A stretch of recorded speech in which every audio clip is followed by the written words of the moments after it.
નમસ્તે વિદ્યાર્થી મિત્રો. અત્યાર સુધી આપણે જોઈ ગયા કે કાચું સરવૈયું કેમ બનાવવું. તો હવે આપણે જોશું પ્રકરણ નંબર 11માં બેંક સિલકમાં. તો જો રોકડ અને બેંકના વ્યવહારો નોંધવા માટે આપણે જોયું હતું કે 2 ખાનાવાળી કે 3 ખાનાવાળી રોકડ મેળ તૈયાર કરવામાં આવતી હતી. તો હવે અમુક હાલના સંજોગો મુજબ બેંકની સેવાઓ કે કોઈ પણ વેપાર ધંધા માટે ખૂબ જ અગત્યની બની ગઈ છે, કેમ કે હાલે બધું જ ડિજિટલ થઈ ગયું છે. તો ડિજિટલ ટ્રાન્ઝેક્શન થવા માંડ્યા છે, બરાબર.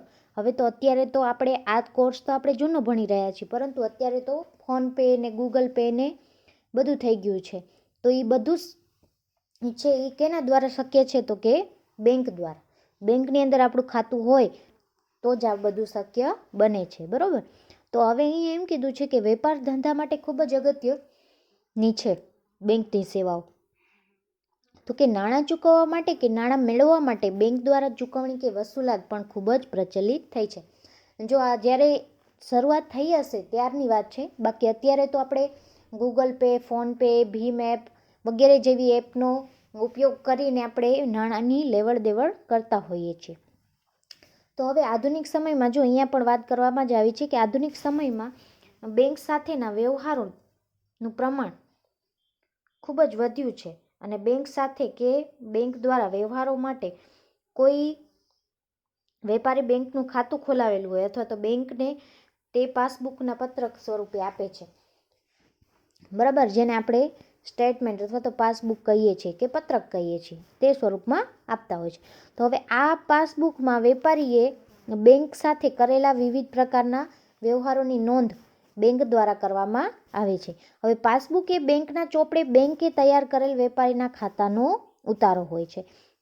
કેમ કે જો આપણે ક્યારેક એ ખાતામાંથી આપણે પૈસા ઉપાડ્યા હોય અથવા તો જમા કર્યા હોય તો એ માટેની જે ખતવણી કરવામાં આવતી હોય તેમાં પાસબુકમાં લખવામાં આવે કે આ તારીખે આ તારીખના આ વ્યક્તિ આટલા રૂપિયા ભર્યા અથવા તો આ ખાતામાં આટલા ટ્રાન્ઝેક્શન થયા, આટલા ખાતામાંથી ઉપાડવામાં આવ્યા વગેરે જેવી બાબતો છે એ પાસબુકની અંદર દર્શાવવામાં આવતી હોય. એટલે કે એ બેંકના ચોપડા બેંક સ્વરૂપે બેંકે તૈયાર કરેલ વેપારીની ખાતાનો ઉતારો છે, બરાબર. જે ખાતાની અંદર લેવડ દેવડ કરવામાં આવે એ બધી જ બાબતો કેમાં? તો કે પાસબુકની અંદર દર્શાવવામાં આવતી હોય છે, એટલે કે તેને ઉતારો કહેવામાં આવે છે. હવે પાસબુકમાં વિગતો બેંક પોતાના ગ્રાહકને જ ભરી આપે છે, બરાબર. કેમ કે પાસબુક હોય એ જે ખાતું છે એની જ હોય, એટલે કે એના લગતી જ બધી બાબતો એમાં ભરી આપવામાં આવતી હોય છે. હવે જો વેપારીએ પોતાની ખાતા વહીમાં અથવા તો બેંક ખાતું રાખ્યું હોય કે રોકડ બેંકમાં બેંકના વ્યવહારો નોંધવામાં આવે તો બેંક ખાનું રાખ્યું છે ત્યારે તેવા બેંક ખાતામાં પ્રમાણે આપણે બાકીઓ અમુક ચોક્કસ નિયત સમયે કાઢવામાં આવતી હોય. દાખલા તરીકે દર અઠવાડિયે અથવા તો 15 દિવસે, એટલે કે પખવાડિયે કે મહિને જે પ્રમાણે આપણે ઉતારો કાઢવો હોય એ પ્રમાણે આપણે પાસબુકમાં ઉતારો કઢાવી શકીએ છીએ, બરાબર. હવે સામાન્ય સંજોગોમાં જો આપણે બધા જ વ્યવહારો એક વેપારી કે અને બેંક એમ બંને પક્ષકારોને બરાબર અને ભૂલ વગર નોંધાયો હોય તેવો વેપારીને ખાતા વહીના બેંક ખાતા પ્રમાણેની બાકી અને પાસબુક પ્રમાણેની બાકી પણ મળી રહેતી હોય છે. પરંતુ જો વ્યવહારોની નોંધ કરવામાં બેંક અથવા વેપારીની કોઈ ભૂલ કે ચૂક કરી હોય અથવા તો અન્ય કારણને લીધે બેંક ખાતાના પ્રમાણે બાકીમાં પાસબુક પ્રમાણેની તફાવત ના આવતો હોય અથવા આ તફાવત ક્યારેક કારણને લીધે આવ્યો પણ હોય, અમુક વાર નોંધાય પણ ખરું, તો એવું શોધવું જરૂરી બની જાય છે. કેમ કે આ તફાવતના કારણે બેંક ખાતા પ્રમાણેની બાકી અને પાસબુક પ્રમાણેની બાકી મેળવવા માટે જે પત્રક તૈયાર કરવામાં આવે છે તેને શું કહેવામાં આવે છે? તો કે બેંક સિલક મેળવણી પત્રક. હવે બેંક સિલક મેળવણી પત્રક તરીકે પણ આપણે એને ઓળખતા હોય છે અથવા તો એને બેંક સિલક મેળ કહીએ છીએ. જે આપણે અહીંયા આ પ્રકરણની અંદર મેઇન જે ભણવાનું છે બેંક સિલક મેળ તે કહેવામાં આવે છે. જ્યારે તફાવતની રકમ શોધવામાં આવે ત્યારે જે પત્રક તૈયાર કરવામાં આવે તેને શું કહેવામાં આવે છે? બેંક સિલક મેળ. હવે બેંક સિલક મેળ એ કોઈ ખાતું નથી, પરંતુ તે ફક્ત એક પત્રક છે જેનો ઉપયોગ બેંક ખાતાની બાકી અને પાસબુક પ્રમાણેની બાકીમાં પડતા તફાવતને શોધીને સમજાવી તે બેંક બંને બાકીઓની મેળવણી કરવાનો હોય છે. હવે બેંક સિલક મેળ બનાવવા માટે બે બાબતો ખૂબ જ અગત્યની છે. એક તો વેપારી ચોપડે બેંક ખાતું એટલે કે રોકડ મેળ અને બેંક ચોપડે વેપારીનું ખાતું એટલે કે પાસબુક.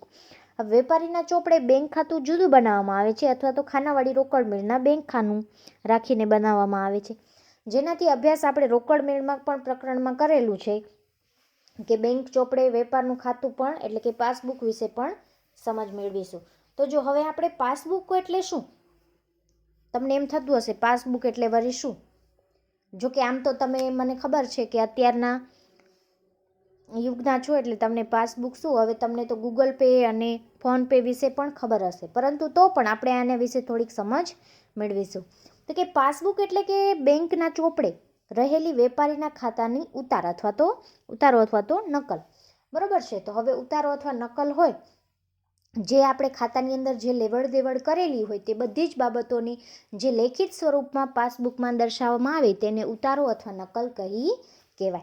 હવે એટલે જ આપણે પાસબુક એ વેપારી બેંકો પોતાની ખાતા વહીમાં રાખીને વેપારીના ખાતામાં બેંક દ્વારા નોંધાયેલ વેપારી મીન્સ કે વ્યવહારો જે માહિતીના ચોપડે પત્રક બનાવે છે. તો જ્યારે કોઈ વેપારી બેંકમાં ખાતું ખોલાવે ત્યારે બેંક ને વેપારીને ખાતા અંગેની પોતાના ચોપડા મુજબની માહિતી આપવામાં આવતી હોય છે. હવે અહીંયા કને ચોપડા મુજબની જ માહિતી આપવામાં આવતી હોય ત્યારે આપણે જોઈએ તો કે જે ચોપડી અથવા જો જેમ કે આપણે જોઈએ કે રોકડ મેળ પ્રમાણે ઉધાર બાકી એટલે બેંક સિલક જે પાસબુકમાં જમા બાકી દર્શાવેલ, અને રોકડ મેળ પ્રમાણે જમા બાકી એટલે કે બેંક ઓવરડ્રાફ્ટ જે પાસબુક પ્રમાણે આપણે ઉધાર બાકી દર્શાવી હોય.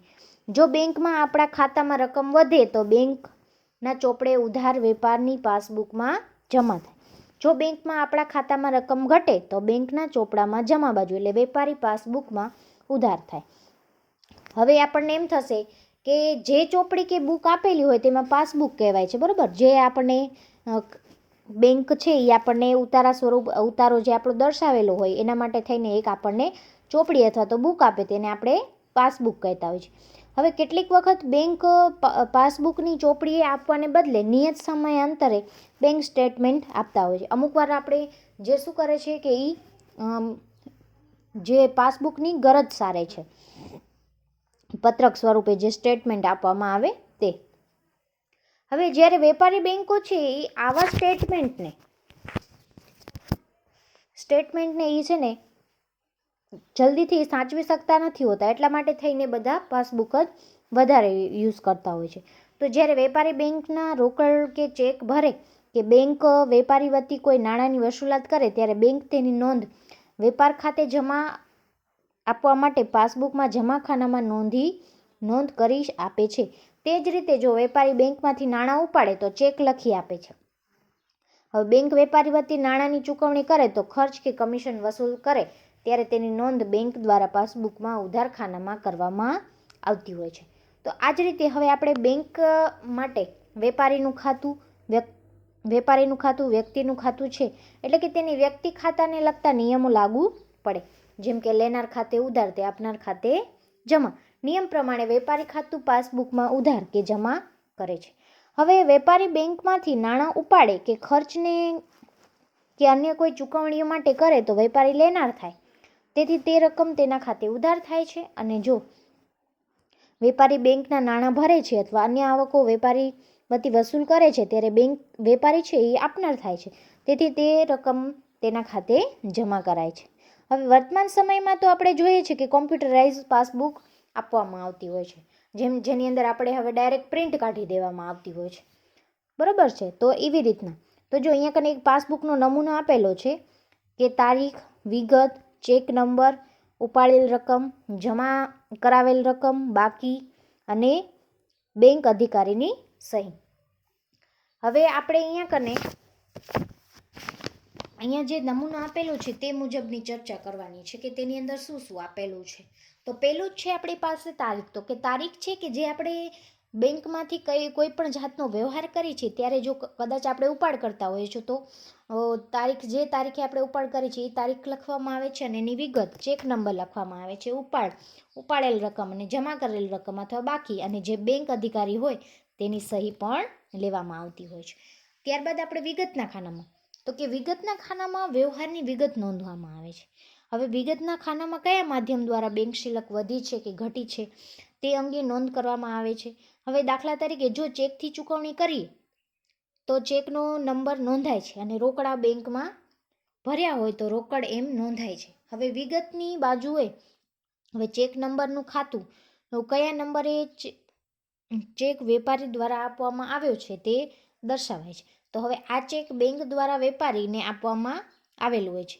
હવે ચેકબુકમાંથી લખવામાં આવેલ હોય છે, જેમ કે ઉપાડેલ રકમ એટલે કે ઉધાર રકમ કહેવાય. અહીં ખાનામાં આપણે વેપારીના બેંકમાંથી રોકડેથી ઉપાડેલ રકમ તથા ચેક દ્વારા ચૂકવેલ રકમની નોંધ કરવામાં આવતી હોય છે. હવે બેંક દ્વારા લેનારમાં આવતા વિવિધ પ્રકારના ચાર્જીસ અને બેંક વેપારી વતી ચૂકવાયેલ ખર્ચાઓ પણ આ ખાનામાં નોંધવામાં આવે છે.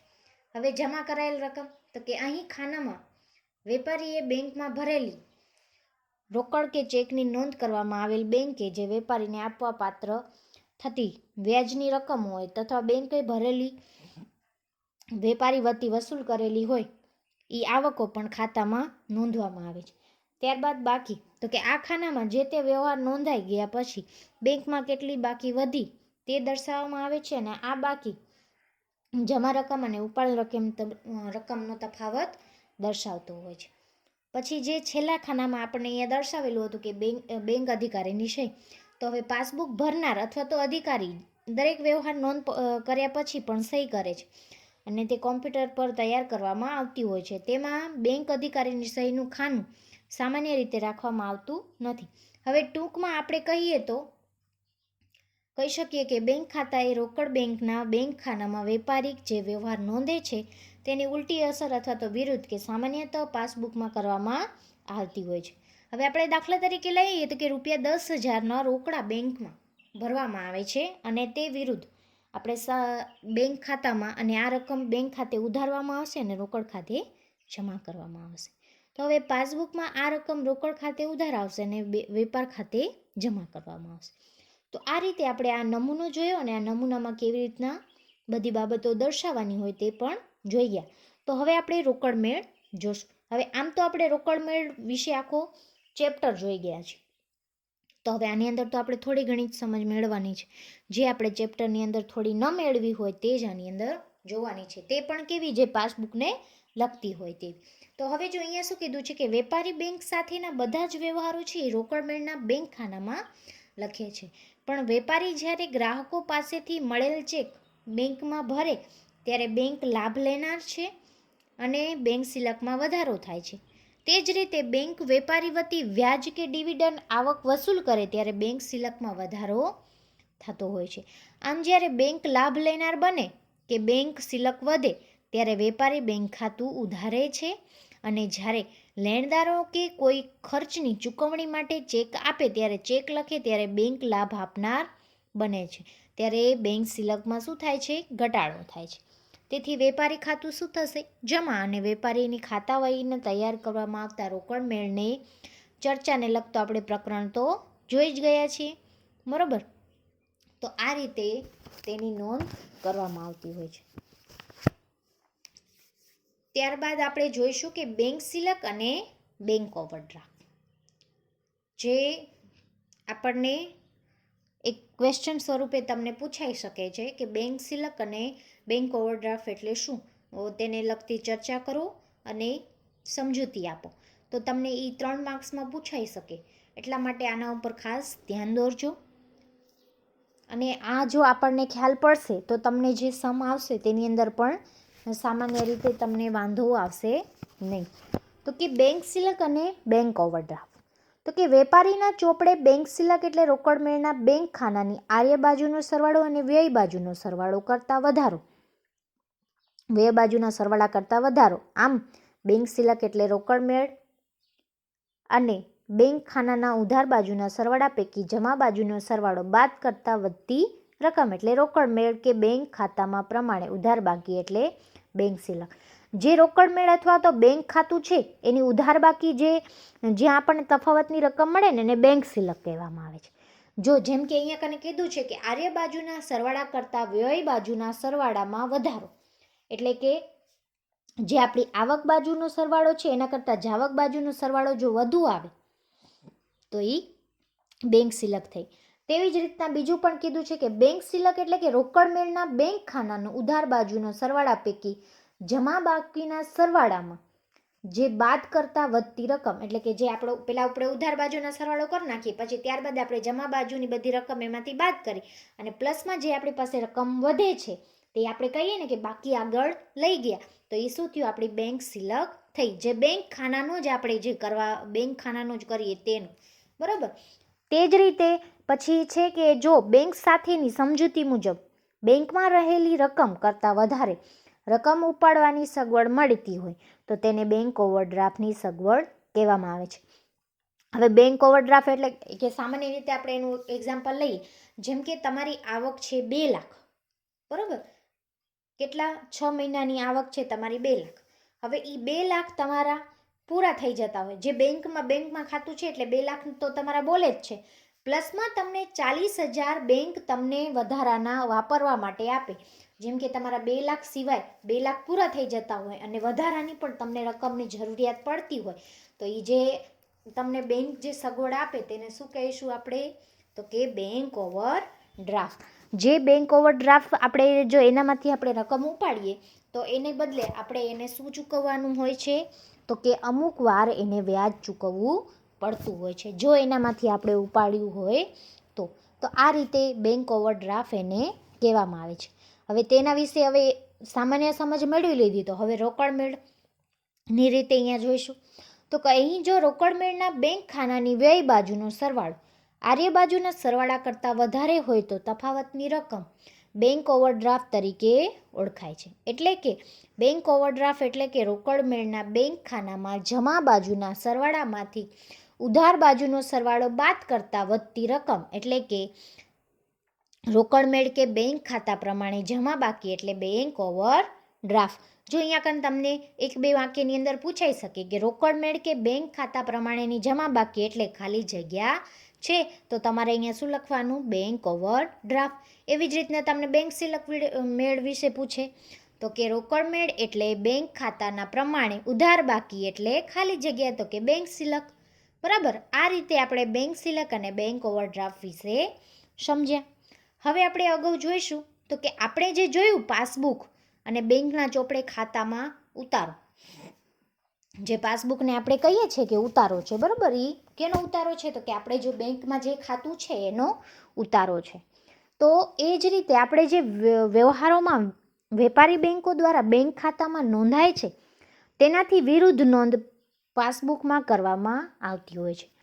એટલે કે પાસબુક પ્રમાણે બેંક સિલક એટલે કે પાસબુકમાં રહેલા જમા ખાતાનો સરવાળો ઉધાર ખાનાના સરવાળા કરતાં વધુ હોય છે. એટલે કે પાસબુક પ્રમાણેની જમા બાકી એટલે કે વેપારી બેંક સિલક, બરાબર. હવે તે જ રીતે હવે પાસબુકમાં રહેલા ઉધાર ખાનાનો સરવાળો જો જમા બાકીના ખાનાના સરવાળા કરતાં વધુ હોય તો તફાવતની રકમ આવે તેને બેંક ઓવરડ્રાફ્ટ તરીકે ઓળખવામાં આવે છે. જો તમને અહીંયા કને એકને એક બાબત અહીંયા કને કેટલી વાર 3 થી 4 વાર દર્શાવવામાં આવી અને બધામાં એ જ કીધેલું છે, એટલે સાવ ઇઝીમાં ઇઝી છે, તમને જો યાદ રહી જાય તો. પછી આપણને કહ્યું છે કે પાસબુક પ્રમાણેની ઉધાર બાકી એ વેપારી માટે બેંક ઓવરડ્રાફ્ટ છે. જો પાછું તમને ફરાવીને તો એ જ કીધું કે પાસબુક પ્રમાણેની ઉધાર બાકી એ વેપારી માટે બેંક ઓવરડ્રાફ્ટ છે, બરાબર. તો અહીંયા આપણે અગાઉ પણ જોઈ ગયા હતા એ જ મુજબ. પહેલાં આપણે રોકડ મેળ જોયો, હવે આપણે પાસબુક જોઈએ છીએ, બરાબર. પછી આપણને ટૂંકમાં આપણને ધંધા અને બેંક વચ્ચેનો વ્યવહાર. હવે 2 વ્યક્તિઓ વચ્ચેના વ્યવહારો છે જેમાં વ્યક્તિ ખાતાનો નિયમ લાગુ પડતો હોય છે. લાભ લેનાર ખાતે ઉધાર અને લાભ આપનાર ખાતે જમા. આ નિયમ પ્રમાણે એક વ્યક્તિ માટે લેણું બને છે અને બીજી વ્યક્તિ માટે શું બને છે? દેવું. તો હવે લેણાની ઉધાર બાકી હોય અને દેવાની જમા બાકી હોય તો બેંક સિલક ધંધાનું લેણું છે, તેથી ધંધા માટે તે ઉધાર બાકી દર્શાવે છે, જ્યારે બેંક માટે તેનું દેવું છે તેની બેંક માટે તે જમા બાકી દર્શાવતું હોય છે.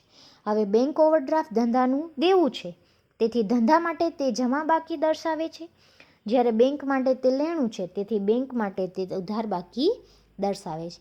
હવે જો અહીંયા કને આપણને કોષ્ટકની અંદર કીધું છે કે ધંધા માટે અને બેંકમાં વિગત પણ આપી દીધી છે બેંક સિલક અને બેંક ઓવરડ્રાફ્ટ. હવે ધંધા માટે બેંક સિલક શું છે તો કે લેણું છે, તેથી ચોપડે ઉધાર બાકી દર્શાવે છે. અને બેંક માટે ઈ દેવું છે, તેથી ચોપડે જમા બાકી દર્શાવે છે. બરાબર, સાવ ઇઝી આપણને અહીંયા કને સરળ ભાષામાં કહી દીધું કે ધંધા માટે ઈ લેણું છે એટલે ચોપડે શું નોંધાશે ઉધાર બાકી, અને બેંક માટે ઈ દેવું છે એટલે કે ઈ જમા બાકી દર્શાવશે ચોપડે. બરાબર, ત્યારબાદ બેંક ઓવરડ્રાફ્ટનું કીધું તો કે ધંધા માટે ઈ દેવું છે તેથી ચોપડે જમા બાકી દર્શાવશે, અને બેંક માટે ઈ લેણું છે એટલે કે ચોપડે ઉધાર બાકી દર્શાવશે. હવે તેથી આપણે જોઈએ તો કે બેંક સિલક એટલે રોકડ મેળ કે બેંક ખાતા પ્રમાણે ઉધાર બાકી બરાબર પાસબુક પ્રમાણે જમા બાકી. હવે બેંક ઓવરડ્રાફ્ટ એટલે રોકડ મેળ કે બેંક ખાતા પ્રમાણે જમા બાકી બરાબર પાસબુક પ્રમાણે ઉધાર બાકી. આ જ રીતે આપણે બેંક સિલક અને બેંક ઓવરડ્રાફ્ટ જોઈ ગયા. હવે આપણે જો બેંક સિલક જોઈએ તો હવે બેંક સિલક મેળ જે આ ચેપ્ટરનું ખાસ પોઈન્ટ છે, બેંક સિલક મેળ. હવે એનો અર્થ જોઈશું. આ તો એ બધી આપણે એનું શું કે એના ઉપરથી આપણે હવે શું બનાવવાના છીએ તો કે બેંક સિલક મેળ બનાવશું. તો હવે જ્યારે આપણે નિયત સમયના અંતે રોકડ મેળ પ્રમાણેની બેંકની બાકી અને પાસબુક પ્રમાણેની બાકી સરખાવવામાં આવે ત્યારે તેવી બાકીઓ સામાન્ય સંજોગોમાં સરખી હોવી જોઈએ. જ્યારે જો અહીંયા શું કીધું છે તો કે અમુક સંજોગો પ્રમાણે બેંક સિલક મેળનો અર્થ અહીંયા શું કીધું કે જે નિયત સમય અંતરે રોકડ મેળ પ્રમાણે બેંકની બાકી અને પાસબુક પ્રમાણેની બાકી સરખાવવામાં આવે તો એ બંને બાકીઓ સામાન્ય સંજોગોમાં સરખી હોય, પરંતુ જો તફાવત આવે તો તે તફાવતને શોધી રોકડ મેળ અને પાસબુકની બાકી મેળવવા અને સમજાવવા માટે બનાવવામાં આવતા પત્રકને આપણે શું કહીએ છીએ તો કે રોકડ મેળ કહીએ છીએ. બરાબર, આ રીતે આપણે જોયું. હવે અહીં આપણે ધ્યાનમાં રાખો કે રોકડ મેળ મુજબ પાસબુક મુજબની બાકીઓ રકમ સરખી હોય તો બેંક સિલક મેળ બનાવવો જરૂરી બને છે, કારણ કે બંનેની વિગતો નોંધવા માટે તફાવત તો શક્ય જ રહે છે. બરાબર, આ રીતે આપણે બેંકમાં પૈસા ભરીએ તો એ લેણું થયું એટલે ઉધાર બાજુ અને દેવું એટલે કે જમા બાજુ. હવે અગત્યની બાબત એ છે કે બેંક સિલક મેળ એ બંને વચ્ચેનો વિગતવાર તફાવત સમજાવતું પત્રક છે.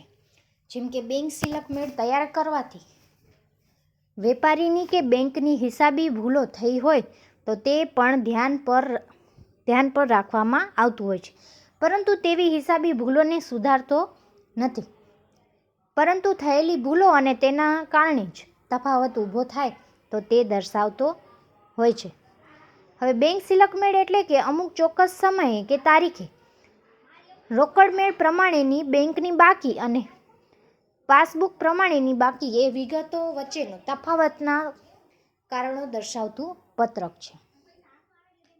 હવે બેંક સિલક મેળ અમુક ચોક્કસ સમયે કે તારીખે વેપારી તૈયાર કરે છે, જેથી રોકડ મેળ પ્રમાણેની બાકીઓ અને પાસબુક પ્રમાણેની બાકીઓ વચ્ચે આવતો તફાવત શોધી રાખે છે, અને તેના કારણે જાણી શકાય છે કે જે વ્યવહારના કારણે રોકડ મેળ મુજબની બેંકની બાકી અને પાસબુક મુજબની તફાવતની બાકી આવતી હોય તો બેંક સિલક મેળ નોંધવામાં આવતા નથી. અને બીજા શબ્દોમાં કહીએ તો બંને ચોપડો સમાન રકમની ઉધાર બાજુનો નિયમ પ્રમાણે નોંધ થઈ હોય તો તે તફાવતનું કારણ પણ બને નહીં. બરાબર, આ રીતે બેંક સિલક મેળ આપણે જોવાના છે.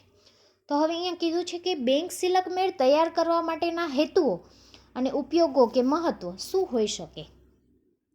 તો જો બેંક સિલક મેળ દ્વારા રોકડ મેળ મુજબનો બેંકની બાકી અને પાસબુક મુજબની બેંકની બાકી વચ્ચેનો તફાવત શોધી શકાય છે. બરાબર, એનો હેતુ છે.